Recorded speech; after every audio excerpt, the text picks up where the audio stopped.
welcome to our latest digital discussion, a series of curated discussions with industry experts and thought leaders to explore new ways of working, insights, and knowledge on specific aspects in the industry. Now, we have two incredible guests today. I'm very excited to introduce both Mike Chapman and Guy Linford-Grayson, who both work at Patreon.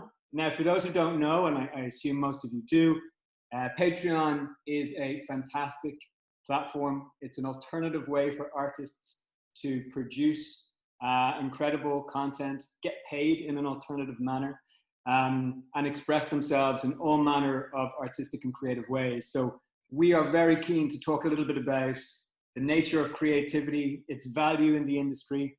The guys are based in Berlin. They've got ties with the US and the UK. So we're going global today and going to get into a few bits and pieces. Mike, Guy, welcome. How's it going? Going pretty well, very well. Yeah, it's going great. It's warming up in Berlin now. It's starting to become a bit more summer vibes, which is nice. Yeah, Berlin tends to have pretty bleak winters, so I'm feeling that sunshine, and it's much needed right now in this crazy time we're going through. So yeah, definitely. So we're going to dive straight in, guys, and try, if we can, to touch on 5 or 6 different topics and see how disciplined we can be. That's a challenge for 3 creative thinkers. We'll see. The first topic we want to discuss is a huge one that could take a few hours, but let's see, can we surmise it? It's the concept of creativity and the value that creativity has. Certainly in London and the UK, there is a narrative from growing up as a kid and being a creative or artistic individual to telling your parents that you want to do something creative and they responding by saying, get a real job. That stereotype, I think, exists here. What's the feeling around creativity? How is it perceived amongst your community? And I guess even you could touch on what it's like in Berlin and possibly the US. Can I start with something? Please. Being from Patreon, one of the really interesting things is the CEO, Jack, he has a vision that says being a creator, being an artist, he wants that to be seen as a real job in the sense of being a doctor or being a lawyer, where it is actually creators contribute so much amazing stuff. He wants that to be on the same level as everything else. I think that's a really fascinating thing. That's a great headspace. So for myself, I fully support that. I think the landscape in itself. In Berlin is a very creative city. People are full-timers out here. People are doing as much as they can just to basically create cool stuff. And it kind of built a very cool community within the city itself. Yeah, absolutely. And I think that obviously at Patreon, our mission is really to get the creative class paid. So we are really striving to get that regular income going to allow people to create full-time and to make this, to pursue that creativity. That's really why we exist. And I think in Berlin as well, what's really cool and I think is quite unique is that there's a lot of room for experimentation. I think a lot of creatives kind of come here because it's a bit cheaper than the rest of Europe, because there's a bit more like social security support, and they use this as a space to really experiment with whatever they're doing, which is a great thing to be a part of in the city. Yeah, I remember going to Berlin a few years ago. It was probably 5 or 6 years after the sort of Berlin entrepreneurial boom. And there was a real sense of a movement taking place. What's it like in terms of the creative networks that are there? Do people support one another? Is there a sense that they are seen as businesses, or is there still this concept of it's a hobby, you're artistic folk, and we'll pay you what we have? It's interesting. I come from, most of my professional history comes from the music background, and Berlin is obviously very famous for being a music city. So that aspect of creative culture is full on business at this point here. I think any musician comes to Berlin and you can't really just kind of mess around just with ideas. You have to have a plan behind it. You can still be very creative, but it has to be thought a bit differently as a business itself. As far as like the city is now growing into having lots of startups, lots of new ideas are popping up as far as anything, like even just like delivery services and things that you wouldn't really think about become like this creative industrial scene. And people are now starting to work together and collaborate on new ideas that are, obviously I think from my experience, they should always be treated like a business, but there's space for everyone to be able to do things their own way and be a bit unique and individual towards what they want to do. So they still have that total freedom to have whatever ideas they want to make that into fruition. And then when they do that, it still has to be treated a bit in a professional sense. And so it works that way. So I think it's a balance is what I see. Yeah, I think there's a lot more, I'm from London, and I think that London's a really quite a tough place to exist as a creative and as creator. I think that here it's not viewed as a hobby so much. Like creativity is very much something you came to Berlin to pursue. I think my experience is more like entertainment, events, and I think a lot of people move here because they can explore that side of themselves. And I think, yeah, it's not really so much as a hobby, and it's not something that you only become legitimate once you have like a certain level of success or a certain level of income from it. It's very much like, this is who you are, this is your purpose, which is cool. Yeah. What are your thoughts on this idea of creative people not being suitable for business? This myth of an analytical thinker versus a creative thinker, the left-right side of the brain idea. I don't think there's much. I think it's very hard as a company to specifically put a value on creativity adds to your business. I think that's always a challenge, and I think that's probably why businesses tend to lean towards these more like analytical roles, this like data where you can back it up with either money or statistics. And I think it's much harder to do that in a lot of creative roles. But I don't think that, as a company, we definitely don't feel that like creativity is absolutely key to everything we do. And the ideas that bounce around, it's very much, the more off the wall, the better. And then let's see where it kind of all comes together. But I don't think, there's no point to it. I think it's quite interesting because what I've seen with Patreon especially is the more unique the idea is, the better it works as well. So it kind of takes away the idea of using like stats or history of what works to be kind of the deciding factor of things. People that are thinking way outside the box, for lack of better terms, really have had these incredible results through Patreon. So it's fascinating to see that actually what works is doing stuff completely your own way and actually saying, I have an idea, I want to do this, and make it happen. People reflected that really well. And we exist as a company that is basically rewriting the rules on like how you get paid as a creator. The company exists as something that looked at what the creative system was and had to find a new path and a new way to get creators paid. So I think that obviously we think that's a good idea, to be creative, think outside the box. Definitely. Yeah, and do you reckon that this is starting to have an impact with more corporate and perhaps sort of business higher ups who are looking at this and saying, you know what, there's a huge value in creativity. We're seeing people do incredibly well and interesting things, and they have that measure to be able to judge, which I guess is the subscription number on Patreon, for example, or success stories of artists, to say, God, we didn't realize that, there's quite a bit of money in being creative. Do you feel that permeates into boardrooms, and do people appreciate it? I think people have always known there's money in creativity. I don't know if it's like a new thing. I think it's the companies have seen that and maybe profited off that too much, and that the creators haven't really seen the money that their work is generating. I think ultimately that when someone's doing something cool, a lot of people will notice and try and get involved in some way. Yeah. But maybe the creator doesn't always see that. For sure. Yeah. So would the majority of your guys on the platform be US based? Would they be from the States? We started in the US. It's actually a very surprising thing. When we started over here in Europe, we went to Amsterdam for a dance music event, and we wanted to get some information on the creative community out there because we didn't know how big it was for Patreon ourselves, me and a colleague of mine. And we hosted a meetup out there, and the number of people that we wanted to invite was staggering compared to what we were expecting. So it's definitely, Patreon started in the US and it had a focus in the United States itself, but we've noticed that within basically everywhere, there's someone doing something. There's actually big groups of people doing things that are quite fascinating. So it's global. I think a lot of Patreon itself still has that space to share what we do on the European space and kind of get the word out that way. But as far as people using the platform itself, it's definitely a worldwide thing, for sure.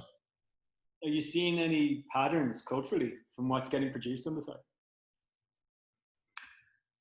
I mean, I think the biggest thing that's made a change in terms of who's signing up is obviously like coronavirus, that we've seen a big shift in the amount and the kind of people who are signing up and the numbers of people who are signing up. I mean, the fact that local businesses are starting up on Patreon is something that didn't really happen before coronavirus. You know, that wasn't necessarily something in a creator we expected to see, but now you see really cool bars, local music venues, setting up Patreon pages, and also an incredible rise in the amount of musicians, a lot of musicians on there, and generally like creative collectives, I think, are using it as a space to experiment, especially in this time where maybe the traditional ways of making money have disappeared. It's quite a good time to connect with your community and experiment with ideas you had that were kind of being parked for when you had time to try those out, and we're finding that happens. Yeah, I think it's quite interesting as well on a I don't know if it's a cultural thing, but maybe it's just a headspace thing. A lot of people, when I first started at Patreon, they were really concerned of the idea of, I don't want to ask people for money. I don't want to ask my fans, to give me money for this. And it's really shifted. I mean, coronavirus has caused people to really kind of consider alternative ways to make revenue and how they can work with the situation happening now. And it's become this space where it's actually, people will support me while I continue doing things. And it's become very much, and I think it's a beautiful thing that happened in this terrible situation where people start to value their own work because now they're using their own work to basically get that value. And it's great. I think there's a lot of a shift in the way that people perceive membership is actually being not about people give me money. It's, I want to make something cool for people and they'll support me while I do that. And there's a nice kind of freedom to be able to just be creative and have, the people that really like what you do contribute to it. It's very nice. That's really interesting. That idea of a sudden shift in valuing, I mean, based on the corona, I assume that's got to have some sense of desperation or alternative thinking, like money is stopped on one side and I need to look at a way to find rent very quickly. Can you see any other reason for that? I mean, that a shift in suddenly valuing creativity is monumental. That would be incredible if we could get that cultural shift. Certainly in the UK, it's something that we've been fighting for years. It's a major problem. Both how the industry values creatives, but how creatives value themselves. Talk to me a bit more about that. So what have you guys seen in terms of that shift? It's a tough one. I think it's different across different creative communities. A lot of people, like musicians, for example, are not touring anymore. So they are using this space to come up with different ideas and work on music that they hadn't done before based on that freedom, or maybe not freedom, but I guess open space to be able to do something else. And I think it's just opening up their ideas a bit more. There's room to breathe a bit in a way. And there's also, we just have time to kind of figure things out. So yeah. I think also one, in terms of how we value creatives and creativity, is that a lot of fans of creators have like actively reached out and said, I don't want to see you stop doing what you're doing. Like, I realize that you are not going to be making money from your tours or the traditional ways of doing it, the events, the things we can't do at the moment. And maybe the fans themselves didn't even realize how much they appreciated that person's contribution to their lives. And definitely, I think what a lot of creators are seeing is that they didn't realize how much their fans want them to do it, and that's quite a beautiful thing to see come together, actually. It's that fascinating. Exchange of goodwill and that real that valuation of what they're doing. Because it's true with Patreon, with COVID, there has been obviously an increase in people joining because life is existing on the internet now, and Patreon ultimately is a platform on the internet. But what is just a wonderful surprise as well is the fact that we're growing as far as people supporting, the people that want to watch artists, want to watch independent people thrive and do what they do. It's a really nice thing to see that there is that level of support from both sides, and it's really good. I think it's a very positive situation in that regard. Yeah, for sure. It's interesting, the stats that we have, and even from an anecdotal perspective when talking to creatives in the early stage, who don't necessarily value what it is they do. They're at that middle ground from, let's say, a course, or they've just finished uni and they're now thinking, am I good enough to be able to charge for this service? They tend to get that validation based on the first non-friend or family member who hires them. You know, it's an amazing moment to say a completely unbiased purchase and transaction has taken part here, and someone values my work, and that value is X amount of pounds in my bank account. I assume with the guys you've got on the platform, that's a similar feeling. That validation comes in subscription and in waves. And talk to me a little bit about the donation model and its evolution from when you guys started with the company, or certainly what you guys think of it as a way to move forward.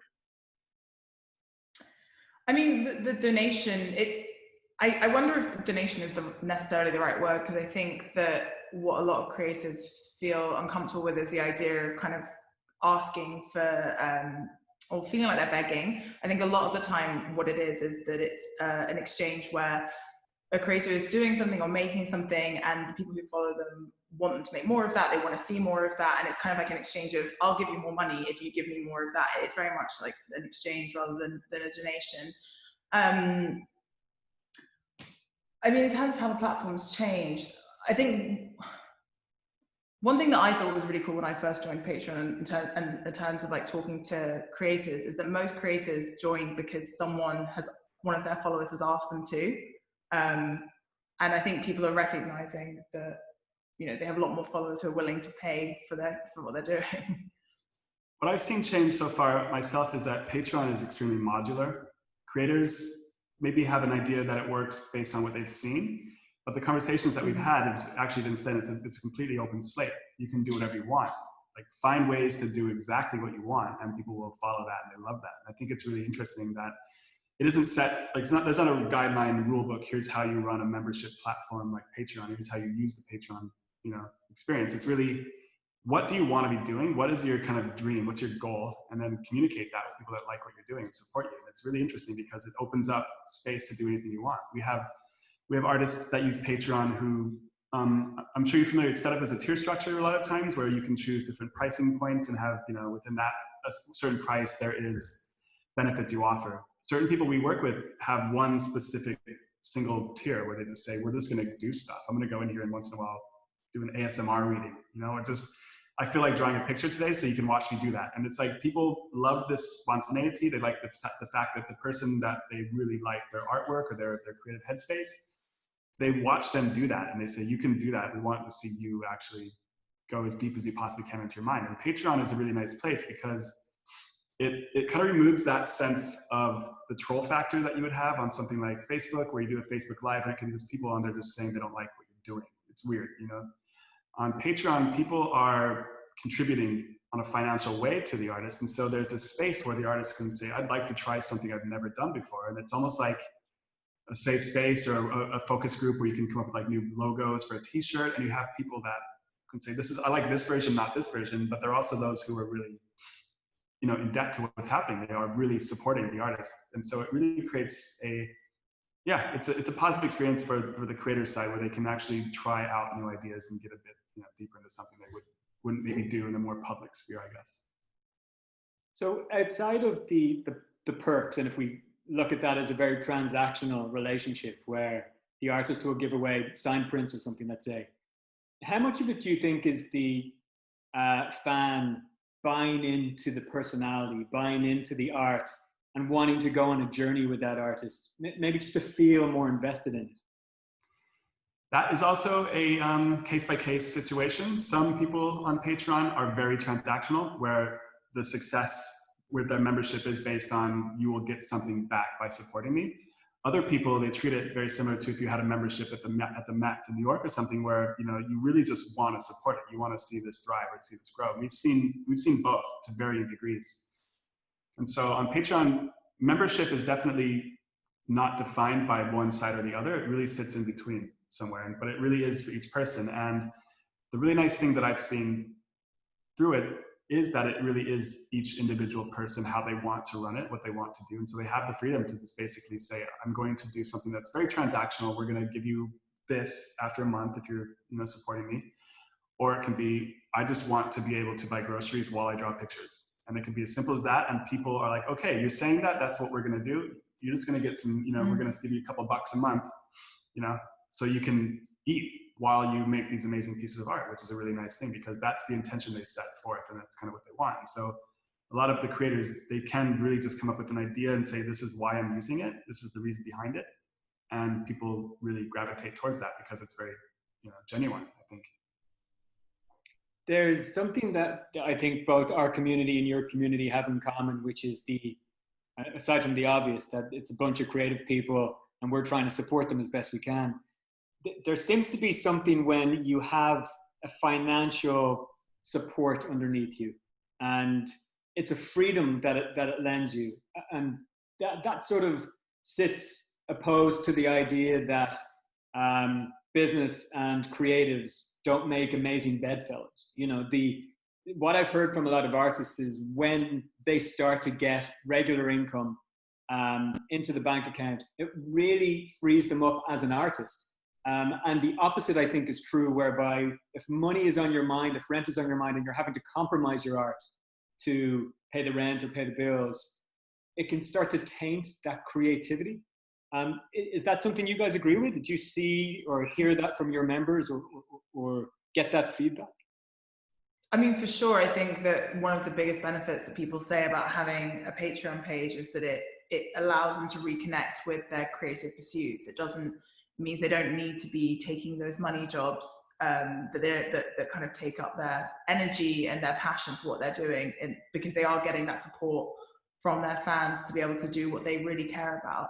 I think it's a huge issue when you're trying to be creative. And actually, I just want to quickly share one thing that a DJ that I met did. He said he realized he was playing all these money gigs and he was basically losing completely all his passion for what he was doing. And so what he did on his calendar was that he would color code the gigs he was doing based on whether they were for money or whether they were for the love of the music and the crowd and the vibes he got back.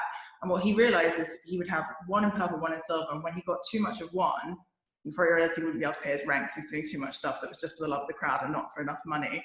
And if he was having too much of the other, he was probably doing too much for the money and not enough for the love of what he was doing. And it was a really nice visual way of seeing what he was doing at the time.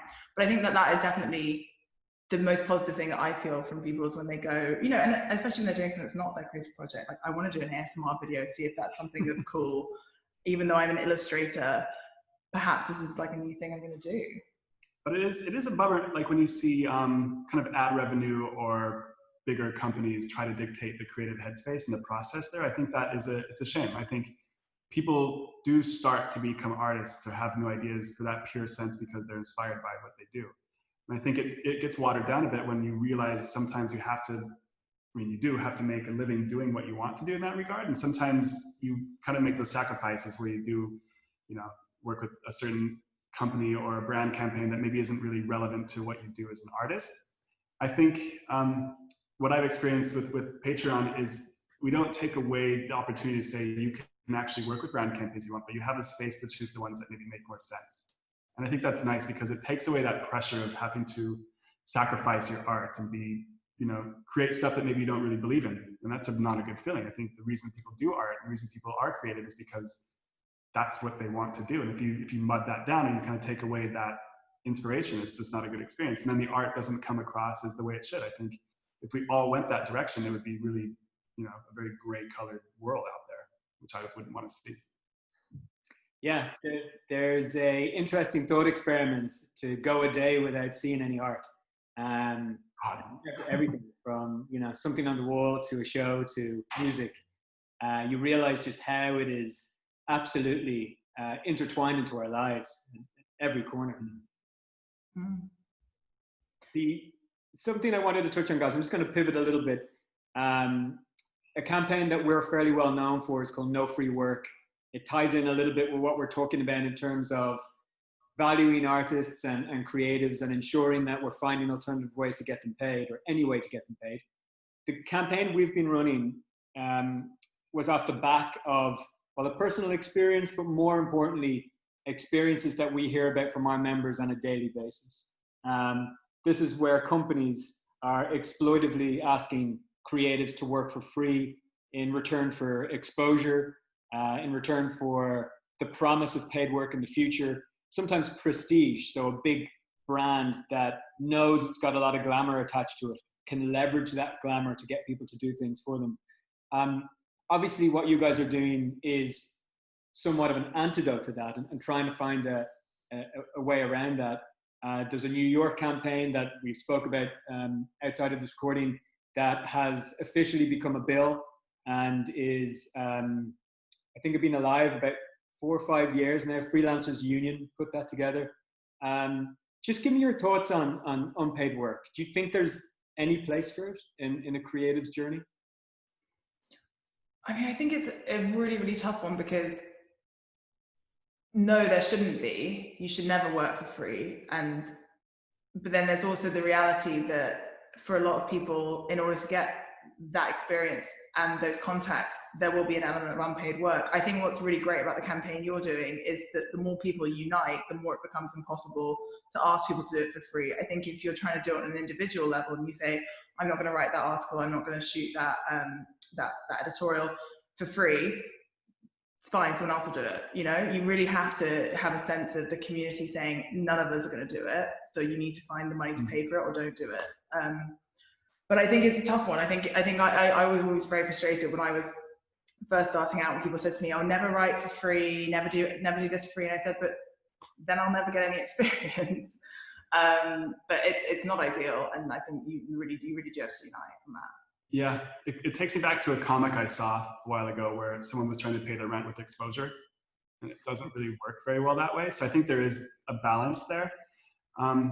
But I think it's quite fascinating that people sometimes don't maybe value their own work they do, their own creative work. And I think that's the problem for me, is the fact that we're kind of trained to think we're not creating art that's valuable for the world, but it's actually the most important thing, as you said, like take a day without art and it's a terrible day.